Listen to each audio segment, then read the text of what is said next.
পার্কে প্রাতঃভ্রমণকারী ও বিজেপি কর্মী সমর্থকদের নিয়ে আন্তর্জাতিক যোগা দিবস পালন করলেন দিলীপ ঘোষ।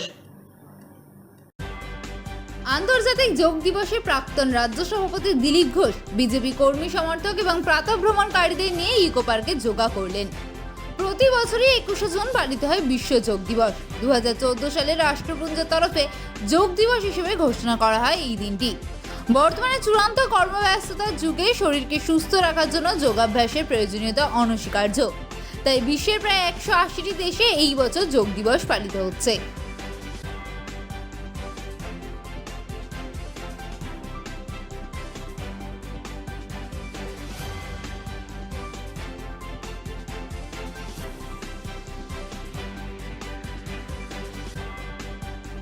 বরফের উপরেও আমাদের সেনারা যোগা করছেন, জাহাজের মধ্যে, উড়োজাহাজের মধ্যে, জল স্থল অন্তরিক্ষ সব জায়গায় যারা সাবমেরিনের মধ্যে আছেন তারাও করছেন, উড়োজাহাজে করছেন, জাহাজে করছেন।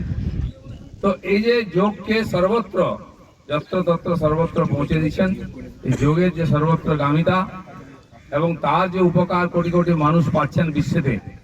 বর্তমান আধুনিক জীবন, জটিল জীবন পদ্ধতিতে বহু রোগের আমরা শিকার হচ্ছি। সে খালি শারীরিক নয়, মানসিক রোগও মানুষের হয়ে যাচ্ছে।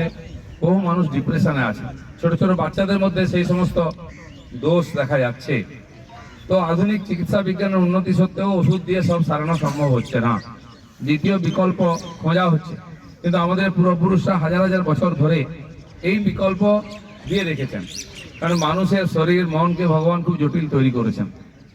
তার কোনো সীমা পরিসীমা নেই, যত্রতত্র গতি। আর যত সময় আসছে ভোগবাদের প্রাদুর্ভাব বাড়ছে, মানুষকে ভোগী করার চেষ্টা চলছে, ব্যবসা করার জন্য তাকে প্রলুব্ধ করা হচ্ছে বিভিন্ন সামগ্রীর দ্বারা, আর তার দ্বারা মানুষ আসক্ত হচ্ছে এবং মানুষের জীবনে জটিলতা বাড়ছে। তার শরীর মনের যে গঠন তার মধ্যে বিকৃতি এসে যাচ্ছে।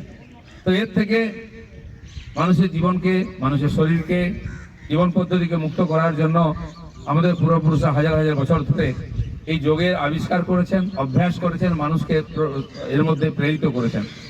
মহর্ষি পতঞ্জলি, যার নাম বিশেষভাবে জানা যায়, যিনি যোগকে বিশ্বব্যাপী প্রসারিত করেছিলেন, তার সময় থেকে যুগ যুগ ধরে এখানে যোগা অভ্যাস হয়ে আসছে।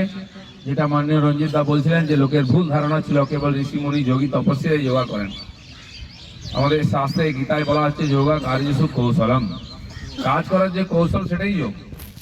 আর এখন শরীরের মধ্যে, মনের মধ্যে সদ্গুণ, সদ অভ্যাসকে যুক্ত করার যে প্রক্রিয়া তাকে বলা হচ্ছে যোগ। যোগের দ্বারা নিরোগ থাকার যে প্রক্রিয়া বিশ্বব্যাপী প্রচলিত।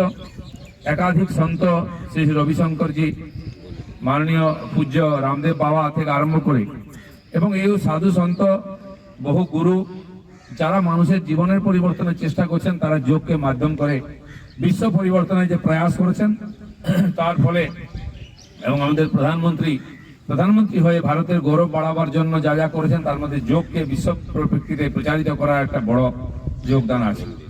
এর ফলেতে ভারতের গৌরব বেড়েছে, আমাদের প্রাচীন পরম্পরার প্রতি বিশ্বের আস্থা বেড়েছে, সঙ্গে সঙ্গে বিশ্বের মানুষ, যে ভোগবাদী মানুষের জীবনের যে জটিলতা তা দূর করার একটা রাস্তা মানুষ পেয়েছেন। তাই প্রতিনিয়ত যোগ পপুলার হয়েছে একাধিক দেশে, বিভিন্ন জাতি ধর্ম নির্বিশেষে সবার কাছে পপুলার আছে। অনেকে না বুঝে বা ভুল করে হোক এর বিরোধিতা করেছিলেন, তারাও আজকে বুঝতে পারছেন যে মানুষ উপকার পাচ্ছে। সেই জন্য আমরা যারা এই পরম্পরার অনুসারী, তাদের দায়িত্ব যোগকে পপুলার করা, প্রচার করা, নিজের জীবনে যোগাভ্যাসের দ্বারা তার যে সুফল পেয়ে মানুষকে তার দ্বারা আকৃষ্ট করা। আমরা বিশেষ করে ইকো পার্কে অনেকেই আছেন যারা আজকে এসছেন সবাই, আর অনেকে আসেননি। আজকে আন্তর্জাতিক যোগ দিবসে সারা বিশ্বব্যাপী যে ভারতীয় জীবন পদ্ধতিতে যোগের একটা বিশেষ জায়গা আছে, সেটা লোকেরা অনুভব করেছেন। জল স্থল অন্তরিক্ষ সব জায়গায় যোগের অভ্যাস হচ্ছে, সমস্ত দেশ ধর্ম জাতি নির্বিশেষে যোগের অভ্যাস হচ্ছে। প্রধানমন্ত্রীর বিশেষ প্রচেষ্টায় বিশ্ব জুড়ে ইউএনও 21 জুনকে যোগ দিবস হিসেবে ঘোষণা করেছে। আমাদের দেশের প্রাচীন জীবন পদ্ধতির ঋষিমুনিদের সময় থেকে বর্ধমান সাধু সন্ত এবং সমাজ সংস্কারকরা যেভাবে চেষ্টা করে যোগকে প্রসারিত করেছেন, মানুষের জীবনের অঙ্গ বানিয়েছেন, এটা আমাদের কাছে খুব গর্বের। এবং বর্তমান আধুনিক জীবনের যে জটিলতা, তার থেকে বাঁচার জন্য, সুস্থ থাকার জন্য, বেরিয়ে আসার জন্য যোগ একটা বড় মাধ্যম। আমি সবাইকে যোগাভ্যাসের জন্য আর আবেদন করব। আগামী প্রজন্মকে সমস্ত বর্তমান প্রজন্ম তো সবচেয়ে বেশি জটিলতায় আছে, তারা নিজের জীবনকে ঠিক করার জন্য যোগাভ্যাস করুন, আগামী প্রজন্মকেও তৈরি করুন, যোগকে জীবনের অঙ্গ বানান, তাহলে জীবন সুস্থ সবল সাবলীল থাকবে। Thank you. না ধরো